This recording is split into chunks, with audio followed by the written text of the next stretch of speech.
Mob সন্ত্রাসের ভয়ে তুচ্ছ কারণে রিটার্নিং কর্মকর্তারা অনেক প্রার্থীর মনোনয়নপত্র অবৈধ ঘোষণা করেছে বলে অভিযোগ করেছেন জাতীয় পার্টির একাংশের মহাসচিব শামীম হায়দার পাটোয়ারি।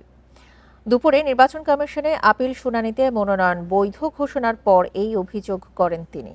সংসদ নির্বাচনে প্রার্থিতা ফিরে পেতে নির্বাচন কমিশনে দ্বিতীয় দিনের আপিলের প্রথম ভাগের শুনানি শেষ হয়েছে।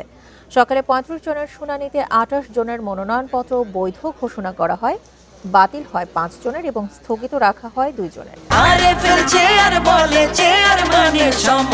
চেয়ার, ক্ষমতার নয় সমতার চেয়ার। দ্বিতীয়ার্ধে আরও ৩৫ জনের আপিল শুনানির কথা রয়েছে। এর আগে শনিবার প্রথম দিনে শুনানি হওয়া ৭০টি আবেদনের মধ্যে ৫২ জনের মনোনয়নপত্র বৈধ ঘোষণা করা হয়, বাতিল করা হয় ১৫ জনের মনোনয়ন, স্থগিত রাখা হয় ৩টি আপিল। ১৮ জানুয়ারি পর্যন্ত চলবে শুনানি কার্যক্রম। মনোনয়ন বাতিলের বিরুদ্ধে নির্বাচন কমিশনে আপিল করেন মোট ৬৪৫ জন।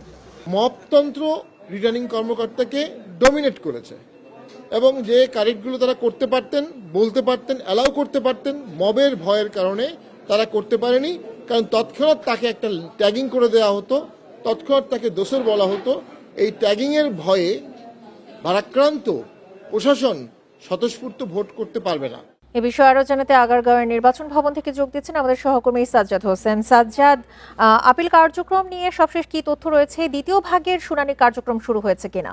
তমা ৬ জানুয়ারি থেকে ৯ জানুয়ারি ৪ দিন রিটার্নিং কর্মকর্তাদের সিদ্ধান্তের বিরুদ্ধে মোট ৬৪৫টি আপিল জমা পড়ে এবং গতকাল ১০ জানুয়ারি থেকে আপিল শুনানি শুরু হয়। আজকে আপিল শুনানির দ্বিতীয় দিন চলছে। গতকাল ৭০টি আপিল শুনানি হয়।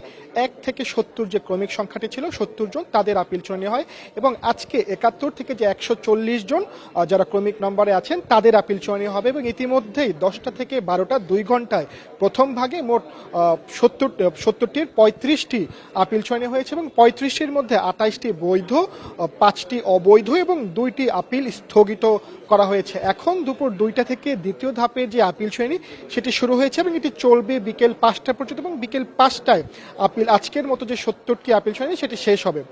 এই যে আপিল শুনানি নিয়ে কেউ বৈধতা পেয়েছে, কেউ অবৈধতা, এগুলো নিয়ে প্রার্থীদের মধ্যে একটি মিশ্র প্রতিক্রিয়া ছিল। যারা অবৈধ ঘোষণা করা হয়েছে তাদের মধ্যে কয়েকজন আমাদের সাথে কথা বলেছেন। তারা যিনি জানিয়েছেন গণমাধ্যম কর্মীদের ভিতরে রিটার্নিং কর্মকর্তারা তাদের বক্তব্য পুরোপুরি শোনার আগেই তাদের প্রার্থিতা অবৈধ ঘোষণা করা হয়েছে এবং যাদের প্রার্থিতা বৈধ ঘোষণা করা হয়েছে তাদের মধ্যে একটি আনন্দ প্রকাশ পেয়েছে। তারা যখন আমাদের সাথে কথা বলেছেন তারা তাদের আনন্দের জায়গাটি প্রকাশ করেছেন। এর আগে গতকালকে যে ৭০টি আপিল শুনানি হয়েছে তার মধ্যে ৫২টি বৈধ এবং ১৫টি অবৈধ এবং ৩টি স্থগিত করা হয়েছে। ৩টির মধ্যে একটি আজকে ৫টা পর্যন্ত এবং বাকি ২টি ১৬ তারিখ পর্যন্ত স্থগিত করা হয়েছে এবং আজকে যে আপিল শুনানি শুরু হয় সকাল ১০টায়, এর আগে সকাল ৯টায় প্রধান নির্বাচন কমিশনারের সাথে এবং নির্বাচন কমিশনের অন্যান্য সদস্যের সাথে আইন শৃঙ্খলা বাহিনীর একটি বৈঠক হয় ১ ঘন্টা। সেই বৈঠকে প্রায় ১৬টি আইন শৃঙ্খলা বাহিনীর প্রতিনিধিরা অংশগ্রহণ করে এবং তারা নির্বাচন যাতে সুষ্ঠু হয়, যাতে কোনো ধরনের অনাকাঙ্ক্ষিত পরিস্থিতি সৃষ্টি না হয়, এই সকল বিষয়ে নির্বাচন কর্মকর্তাদের সাথে কথা বলেছেন এবং এখন দ্বিতীয় দফার যে আপিল শুনানি সেটি শুরু হয়েছে। এটি চলবে বিকেল ৫টা পর্যন্ত এবং দিন শেষে বোঝা যাবে আজকে ৭০ জনের মোট কয়জন বৈধ, কয়জন অবৈধ এবং কয়জনের প্রার্থিতা স্থগিত রাখা হয়। এই ছিল আমার কাছে নির্বাচন কমিশন থেকে সর্বশেষ আপিল শুনানির সবশেষ তথ্য নিয়ে নির্বাচন ভবন থেকে জানাচ্ছিলেন আমাদের সহকর্মী সাজ্জাদ হোসেন।